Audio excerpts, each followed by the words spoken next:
नमस्कार विद्यार्थी मित्रांनो, आकार फाउंडेशनच्या यूट्यूब प्लॅटफॉर्मवर तुमचं सर्वांचं पुन्हा एकदा स्वागत। विविध विभागांअंतर्गत घेण्यात येणारी सरळ सेवा भरती, मग त्यामध्ये गट क असेल किंवा गट ड असेल आणि यामध्ये सुद्धा विविध पद। तर यामध्ये कोणकोणते विभाग प्रामुख्याने या ठिकाणी आपल्याला बघायला मिळतात, तर बृहन्मुंबई महानगरपालिका यासाठी 1846 पदांसाठीची जी जाहिरात आली होती। त्यानंतर समाज कल्याण विभागाची 219 पदांसाठीची जाहिरात आहे। आदिवासी विकास विभागाची 611 पदांसाठीची जाहिरात आहे। जीएमसी कोल्हापूर 102 पद आणि राज्य महिला व बाल विकास विभाग 236 पद। त्याचबरोबर आदिवासी विकास विभागाच्या बऱ्याच जिल्ह्यांमधल्या ज्या वेगवेगळ्या पदांसाठी ज्या वेगवेगळ्या संवर्गासाठीच्या जागा आहेत त्या सुद्धा या ठिकाणी सरळ सेवे अंतर्गत घेतल्या जातात आणि त्याच अनुषंगाने आपण या ठिकाणी सरळ सेवा भरतीची एक बॅच या ठिकाणी स्टार्ट केलेली आहे। ती बॅच तुम्हाला आकार फाउंडेशनच्या ॲपवर उपलब्ध असणार आहे। आकार फाउंडेशनची ही वेबसाईट आहे, या ठिकाणी www.akarfoundation.org या ठिकाणी तुम्ही विजिट करू शकता किंवा या ठिकाणी जे नंबर्स दिलेले आहेत या नंबर्सवर तुम्ही कॉल करून या बॅच संदर्भातली अधिक माहिती घेऊ शकता। ही बॅच तुम्हाला रेकॉर्डेड स्वरूपात अवेलेबल आहे, त्याचबरोबर लाईव्ह आणि ऑफलाईन सुद्धा ही सरळ सेवेची बॅच अवेलेबल आहे। जे विद्यार्थी लाईव्ह किंवा ऑफलाईन करू शकत नाही, ऑनलाईन करू शकत नाही, तर त्या विद्यार्थ्यांसाठी रेकॉर्डेड बॅच सुद्धा आपल्याकडे आकार फाउंडेशनच्या ॲपला अवेलेबल आहे। सो ज्या विद्यार्थ्यांना यामध्ये या सरळ सेवेचे जे फॉर्म भरलेले आहेत आणि त्यामध्ये प्रामुख्याने जे विषय येतात, सामान्य ज्ञान असेल, गणित आणि बुद्धिमापन चाचणी असेल, इंग्रजी आणि मराठी असेल, त्यातलाच मराठी हा विषय आपण घेतो आहे। मराठी या विषयातला एक पर्टिक्युलर टॉपिक आपण आज घेतो आहे। तुम्हाला कळावं की आकार फाउंडेशनची शिकवण्याची पद्धत कोणत्या प्रकारची आहे किंवा तुम्हाला एक बॅच संदर्भात किंवा क्लासेस संदर्भात माहिती मिळावी, त्याच अनुषंगाने आपण ही जी बॅच आहे किंवा हे जे सेशन्स आहेत हे तुमच्यासाठी अरेंज केलेले आहेत। तर विद्यार्थी मित्रांनो, आपली बॅच स्टार्ट झालेली आहे। या नंबर्सवर एकदा कॉल करून बॅच संदर्भात परत एकदा डिटेल विचारू शकता किंवा आकार फाउंडेशनची वेबसाईट आहे, या ठिकाणी मेल ID दिलेला आहे, त्यावर तुम्ही ईमेल करू शकता। तुमच्या ईमेलला त्या ठिकाणी रिप्लाय केला जाईल किंवा वेबसाईट आहे, या वेबसाईटला व्हिजिट करा। टेलिग्राम चॅनल आहे, ते टेलिग्राम चॅनल जॉईन करा किंवा ह्या ज्या नंबर्सवर तुम्ही व्हॉट्सअप केलं तरी सुद्धा तुम्हाला त्या ठिकाणी तुमचे जे क्वेश्चन्स असतील त्या संदर्भातलं किंवा तुमच्या क्वेश्चन संदर्भात जे तुमच्या क्वेरीज आहेत, तुमचे क्वेश्चन्स आहेत, त्यावर तुम्हाला योग्य मार्गदर्शन त्या ठिकाणी केलं जाईल।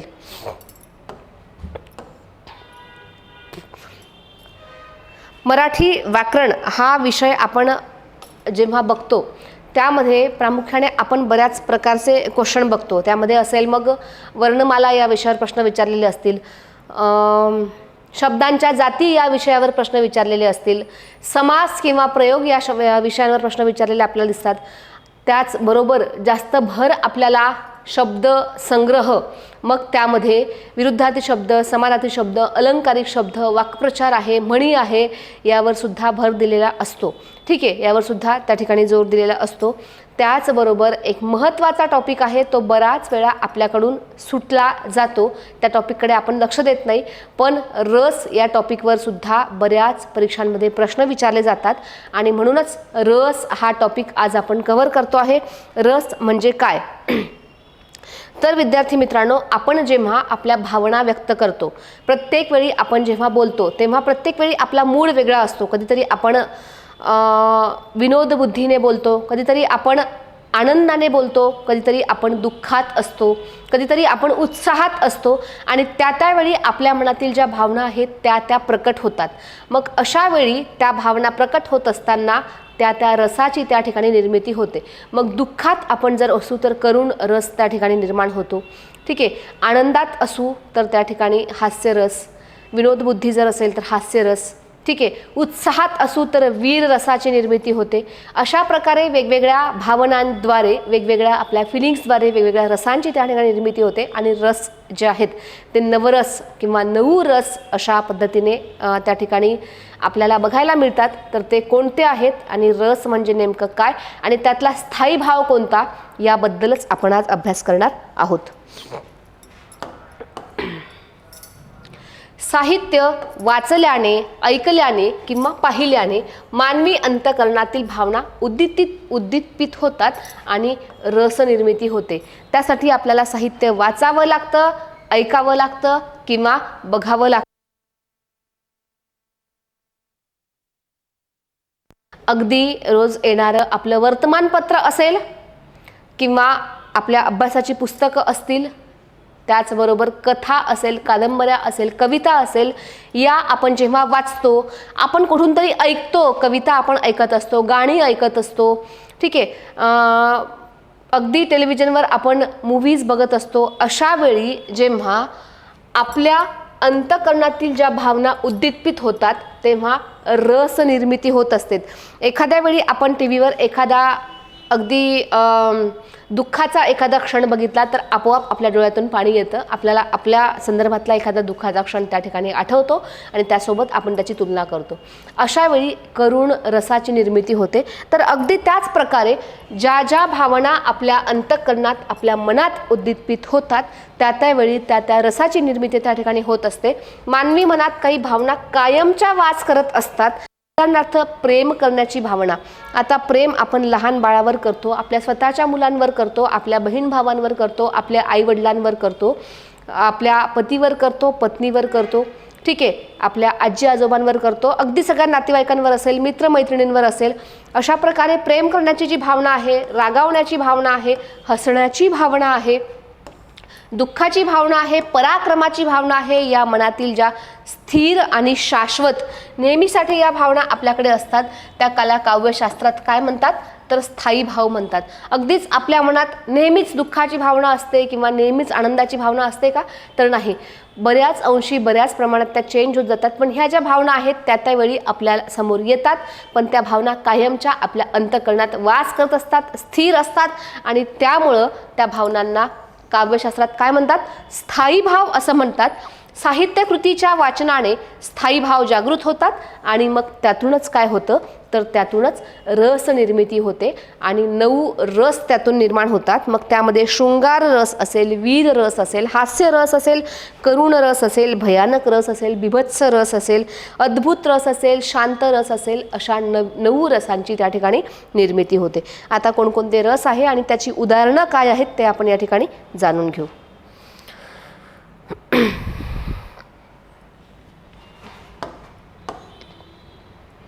पहिला रस आहे किंवा पहिला भाव आहे जो स्थायी भाव आहे तो रती आहे आणि या रती या स्थायी भावातून शृंगार रसाची निर्मिती होते. आता शृंगार रस म्हणजे काय तर शृंगार रस कधी तयार होतो स्त्री पुरुषांना, वयात आलेल्या तरुण तरुणींना एकमेकांबद्दल जे प्रेम आहे, जे आकर्षण आहे, त्यातून वाटणाऱ्या ज्या भावना आहेत, त्यातून प्रकट होणाऱ्या ज्या भावना आहेत, त्यातून या रसाची निर्मिती होते.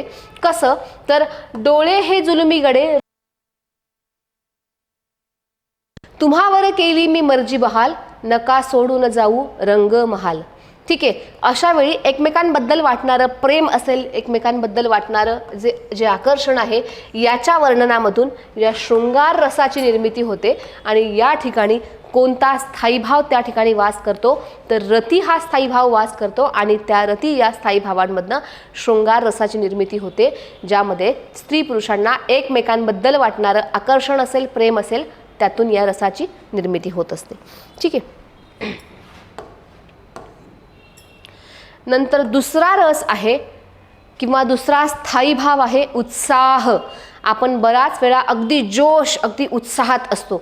ठीक आहे, अशा वेळी कोणत्या रसाची निर्मिती होते तर वीर रसाची निर्मिती होते. हा रस कुठं आढळतो तर पराक्रम असेल, शौर्य असेल, धीरोदात्त प्रसंग असेल, अशा वर्णनातून हा वीर रस त्या ठिकाणी आढळतो.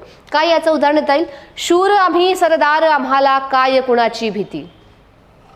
ऐकल्याबरोबर अगदी आपल्यामध्ये उत्साह संचारतो.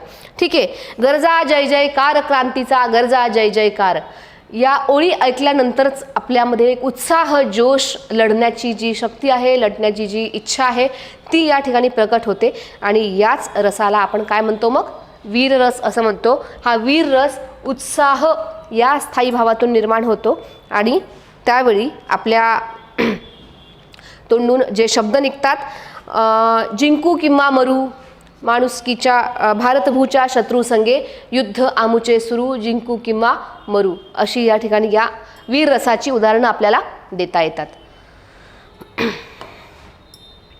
त्यानंतर विद्यार्थी मित्रांनो आहे शोक, दुःख.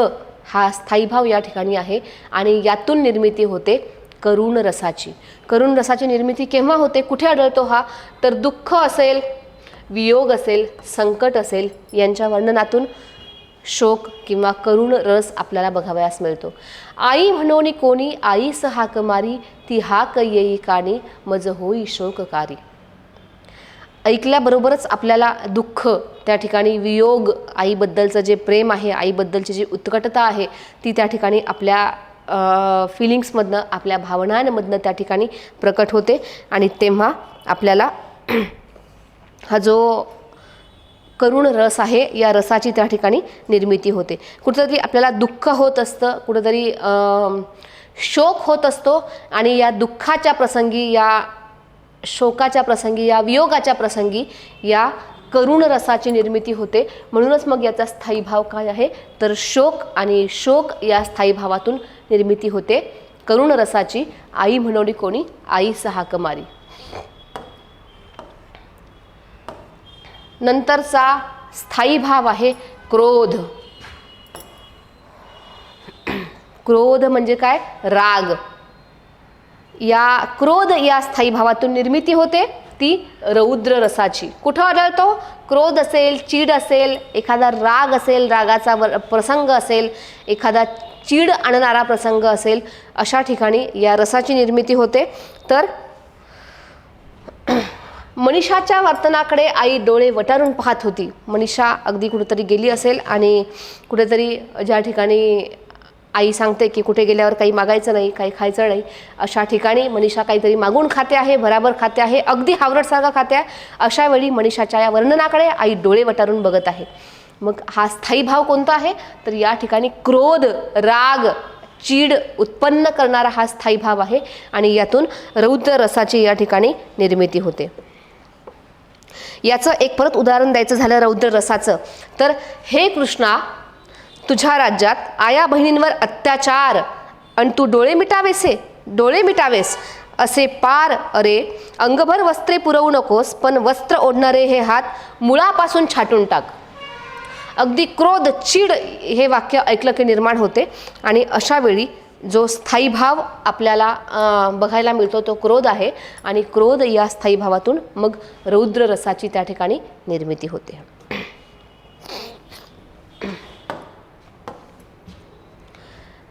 त्यानंतरचा स्थायी भाव आहे विद्यार्थी मित्रांनो हास किंवा हास्य आणि त्यातून निर्मिती होते हास्य रसाची. हा रस कुठे आढळतो, विसंगती असेल, अगदी एखादा प्रसंग विसंगत असेल, एखाद्या परिस्थितीला धरून नसेल, सुसंगत नसेल, अशा वेळी हसायला येतं आपल्याला. विसंगत असेल, असंदब्ध भाषण असेल, विडंबन असेल, चेष्टा केलेली असेल, अशा वर्णनांमध्ये हास्य रसाची निर्मिती होते. बघा उदाहरण, मानसीचं पेपर लिहिताना लक्ष विचलित होऊ नये म्हणून रश्मी बरोबर 2.5 तास 8 दिवस भजी तळत बसायची. मानसीचं लक्ष पेपर लिहित असताना विचलित होऊ नये म्हणून रश्मी 8 दिवस बरोबर 2.5 तास भजी तळत बसायची की ती घरी अभ्यास करते आहे आणि तिचं लक्ष विचलित होऊ नये किंवा पेपर लिहिताना तिचं पेपरच्या ठिकाणी सुद्धा लक्ष विचलित होऊ नये म्हणून या ठिकाणी आपण तिची एक पूर्वतयारी करून घेऊ आणि मग तिचं लक्ष विचलित होणार नाही असं काहीतरी करू आणि मग भजी तळण्यामुळे खचितच तिचं लक्ष आकर्षित होणार आहे पण तरीसुद्धा तिने विचलित होऊ नये यासाठी तिची आपण एक पूर्वतयारी करून घेऊ. अशासाठी या ठिकाणी हे उदाहरण दिलेलं आहे आणि नक्कीच असं ऐकल्यानंतर आपल्याला हसायला येतं. या ठिकाणी अजून एक उदाहरण या ठिकाणी बघू शकतो आपण. प्रिये मी फुले मागितली तू मला पुष्पगुच्छ आणून दिलंस. प्रिये मी फुले मागितली तू मला पुष्पगुच्छ आणून दिलंस. मी दगड मागितला तू मला सुंदर मूर्ती आणून दिलीस. मी मोरपीस मागितले तू मोर आणून दिला. तू बहिरी आहेस की काय. हास्य रस या ठिकाणी हास्य रसाची निर्मिती होते कोणता? तर या ठिकाणी हास्य हा स्थायी भाव आहे आणि त्यातून हास्यरसाची निर्मिती होते. ठीक आहे. विसंगती असेल, असंदब्ध भाषण असेल, विडंबन असेल, चेष्टा असेल, अशा ठिकाणून हा रस या ठिकाणी आपल्याला बघाव्यास मिळतो. ओके. त्यानंतरचा स्थायी भाव जो आहे तो आहे भय. ठीक आहे. त्यानंतरचा स्थायी भाव काय आहे? भय. यातून कोणत्या रसाची निर्मिती होते? तर भयानक रसाची या ठिकाणी निर्मिती होते. कुठं आढळतो हा रस? युद्ध असेल, मृत्यू असेल, खून, सूड, राक्षस, स्मशान इत्यादींच्या वर्णनातून या रसाची निर्मिती या ठिकाणी होत असते. उदाहरण बघू याचं. तो गुरासारखा ओरडला, त्याचे सारे रक्त उलथे पालथे झाले, त्याने जोरात किंकाळी फोडली. भयानक रस. अगदी भय असेल, भीती वाटते आहे, राक्षसी एखादा प्रसंग आहे समोर, स्मशान शांतता आहे, स्मशानभूमीचं वर्णन केलेलं आहे, भयानक असं एखादं भूताचं वर्णन केलेलं आहे. अशा वेळी आपल्याला भीती वाटते आणि त्यातून मग भयानक रस, भय या स्थायी भावातून, भीती या स्थायी भावातून भयानक रसाची निर्मिती होते. उदाहरण आहे, तो गुरासारखा ओरडला, त्याचे सारे रक्त उलथे पालथे झाले, त्याने जोरात किंकाळी फोडली. त्याचं परत उदाहरण आपण एखादं बघायचं झालं तर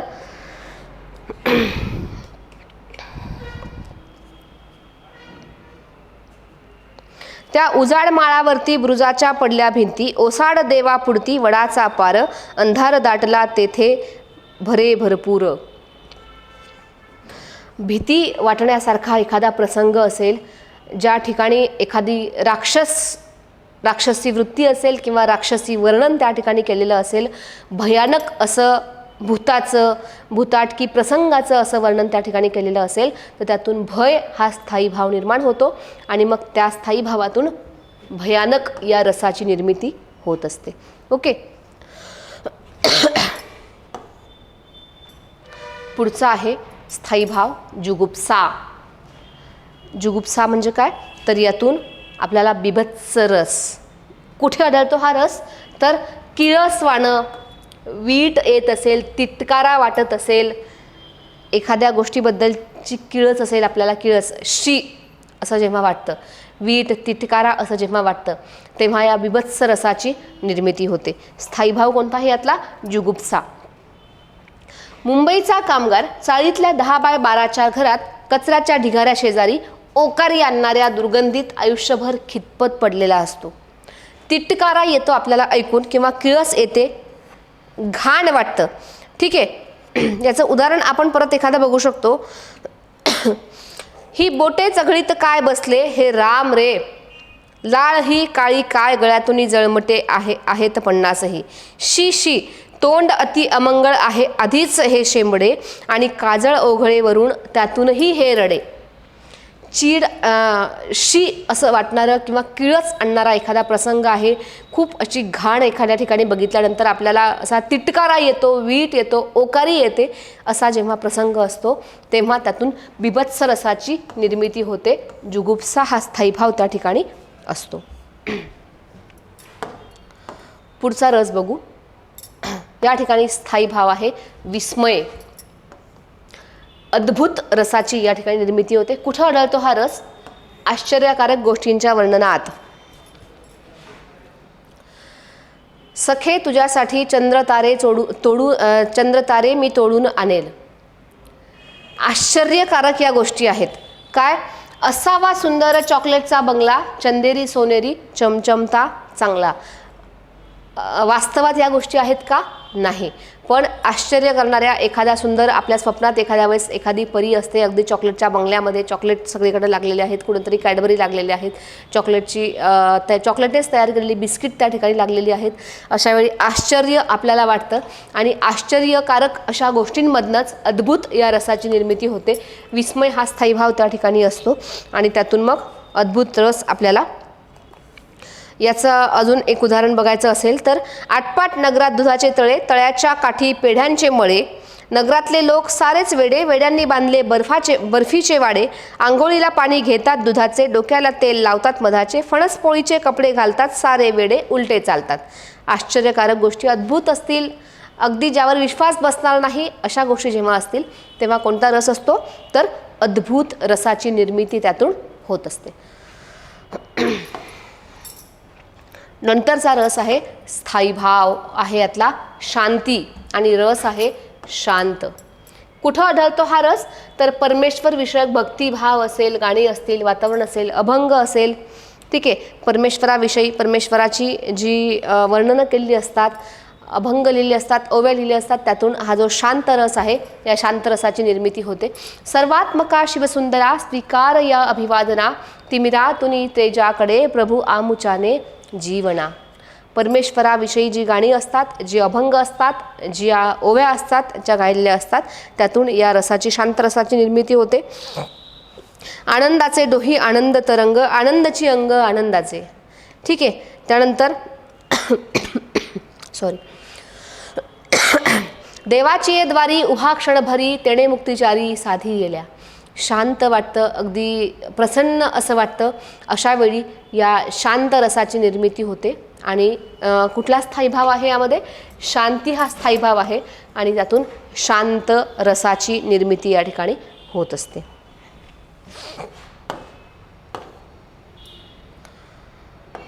विद्यार्थी मित्रांनो, रस हा टॉपिक आपण बघितला. 9 रस या ठिकाणी आहे. यावर प्रश्न विचारले जातात. यामध्ये एखादं उदाहरण दिलेलं असतं आणि उदाहरण देऊन तुम्हाला वरील कवितेच्या ओळी, वरील वाक्य कोणत्या रसाचं आहे असा प्रश्न त्या ठिकाणी विचारला जातो. आणि मग आपल्याला 9 रसांपैकी त्यातला कुठला स्थायी भाव आहे किंवा त्यातून नेमकं कोणतं वर्णन केलेलं आहे. अगदी उत्साहपूर्वक वर्णन असेल तर आपल्याला वीर रस आहे हे यातून माहिती पडावं, म्हणजे आपल्याला समजावं लागेल. एखादं वाक्य वाचल्यानंतर आपोआप जर हसू येत असेल, हसायला येत असेल, तर आपल्याला त्या ठिकाणी हास्यरस आहे असं त्या ठिकाणी समजावं लागेल. एखादं वाक्य वाचल्यानंतर, एखादी कवितेची ओळ वाचल्यानंतर किळस येत असेल, तिटकारा वाटत असेल, तर तो बिभत्स रस आहे.